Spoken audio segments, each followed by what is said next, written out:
Chapter 3, Rangers Update, Captain Adam Lurie reporting. That summer, I was enrolled in 7 classes: math, English, shop, history, gym, French, and chicken. Oh, it still said science on the door to the lab, but Mrs. Baggio wasn't teaching anymore. Officially, we were using class time to develop our big projects. In reality, I and 24 6th grade losers were devoting our lives to a dumb bird named Henrietta. Can you believe it? Milo put up a job board, and all those numbskulls were breaking their necks to sign up to change the blanket and refill the water dish and feed Henrietta the fine cracked grain she eats. I don't get it. I mean, even losers have lives, right? I couldn't take a deep breath without thinking about how the Rangers had lost our first 3 games this season. It was killing me! Yet these little 6th graders had nothing on their minds beyond performing service to a Tweety bird. It wasn't exactly fun either. Chickens don't come toilet trained, so Henrietta went through about 5 blankets a day. She'd peep and kick and squeak and struggle when someone held her, and 9 times out of 10 she got dropped. Before you knew it, she was scrambling across the floor with all 25 of us and the bag crawling around on our hands and knees trying to grab her. Not that we could hold on for very long anyway. I was the only one who could get a real handle on her because my grip is well trained from taking face-offs in hockey. "Adam, not so hard! You'll squash her!" barked Kelly Marie. "Actually," Milo put in mildly, "according to my research, a hatchling isn't as delicate." "How would you like it if a monster 50 times your size squeezed the stuffing out of you?" she stormed. "That's perfect for my new screenplay!" exclaimed Zachary, rushing off to one of the experiment tables to make notes.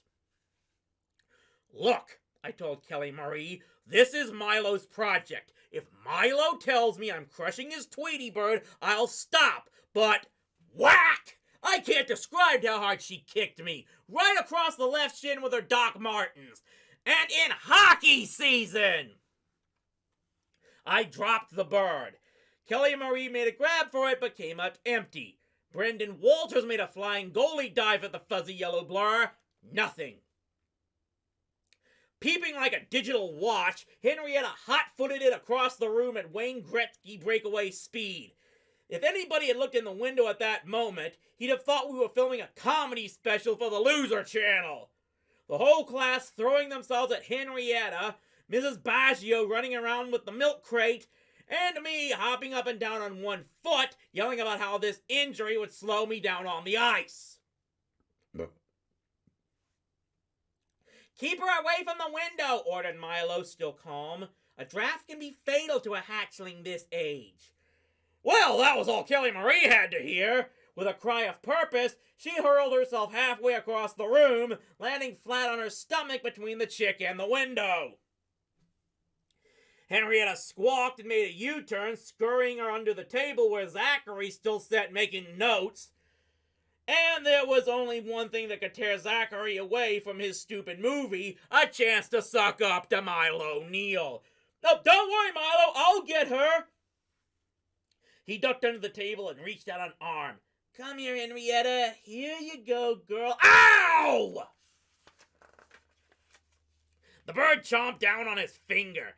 Zachary jumped up like he'd been fired from a rocket launcher. Wham! He smashed his head so hard against the underside of the table that everything on top went flying. His movie notes, a couple of pens, an entire 5-pound bag of fine cracked grain. There was a blizzard of birdseed, and half the kids started coughing and sneezing. "My screenplay!" howled Zachary, hurling himself into the mess after his notes. At that, he was a good 2 seconds behind Henrietta. She waded in with both little chicken feet and started chowing. That was when the bag swooped down and hustled her back under the crate under the warming light bulb. Experiment proceeding on schedule, murmured Milo, updating his project logbook. Like he didn't notice all the mayhem that was going on around him, courtesy of his chicken. Picture this 5 times a day. That was 6th grade science class.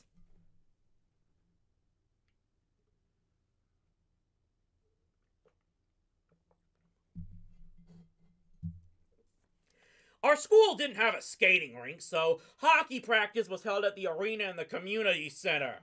The guys were a little nervous when I showed up limping, especially since Brendan Walters had an angry red scratch on his face from his big dive at Milo's chick. That must have been one tough science class, observed Donald Vincent, who was always called DV for his initials. Nah, I grumbled, tying my skates. I was attacked by an animal rights activist. Normally, hockey practice was my favorite thing in the world. But working out with this team was getting to be downright painful. We really, truly, honest to Pete, stank. We were 0-3, and that was only because you can't get negative numbers in hockey. Our last loss was to Hoffman Junior High in Minneapolis, and those slugs are a bunch of country club croquet players who haven't beaten a Rangers team since the 70s. We were hopeless. Kelly Marie says I'm taking it so hard because I have an obsessed personality. Actually, she doesn't know the half of it. I've been up whole nights sifting through our roster for weak links. At dinner I can't eat because I'm diagramming our power play in the mashed potatoes. I got to thinking about our problems when I was in the shower last night, and I got so involved that I stood there for 40 minutes until the hot water ran out. I can still remember the scream from my dad who showered after me. That spray must have been ice cold. After all that pondering and racking my brain and freezing my dad, the question remained, what was wrong with us? We had talent. Joey Sorrentino and I were the best right-wing center combination in the state. Well, that was when Joey was getting along with his girlfriend Lynette. When those 2 8th grade lovebirds were on the rocks, Joey skated on his ankles. Unfortunately for the team, the couple could break up, reunite, and break up again 3 times a week. In goal, we had Brendan Walters from science class. Normally, I'd hate the idea of a 6th grader on the team, but Brendan's brother was the Wall, the greatest goalie in Ranger history. Why, last year when the Wall was an 8th grader, we won the South Minnesota Middle School Championship. Today, though, Brendan seemed kinda down. I'd like to quit the team, he confessed. I left in a lot of soft goals last game. You should look for somebody better. I couldn't have been more shocked if he showed up dressed in a rabbit suit. But you can't quit. You're the Wall. My brother was the Wall, Brendan insisted. I'm not my brother. But you can be. You will be, I protested. It's in the genes. He just sighed and let in another easy shot. Kapow! Everybody ducked.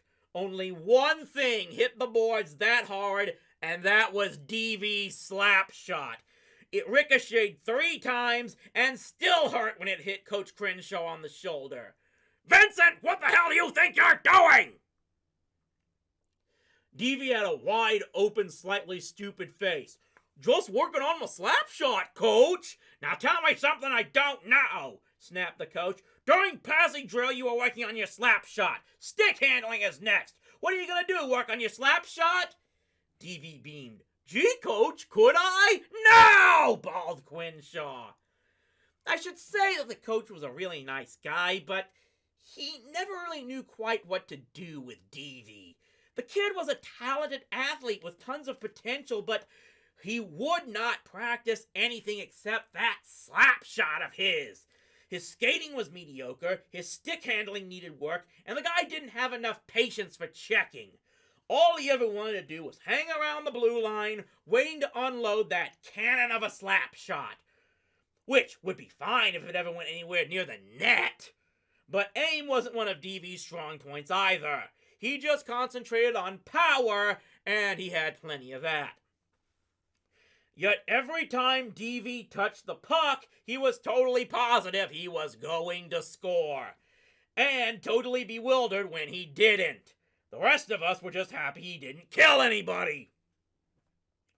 We had rock-solid defensemen, big and tough, even if they did take a few too many penalties. We had real blue-collar wingers who weren't afraid to go into the corners after the puck. We should have been winning. It'll come, Coach Crenshaw promised. Just keep working hard and it'll come. Yeah, but what year?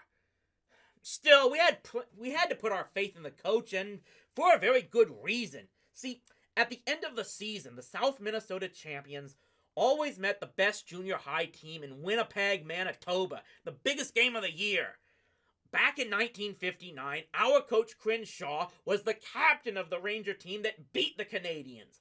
No one had defeated them before or since, so he knew how to be a winner. Maybe he could teach it to us.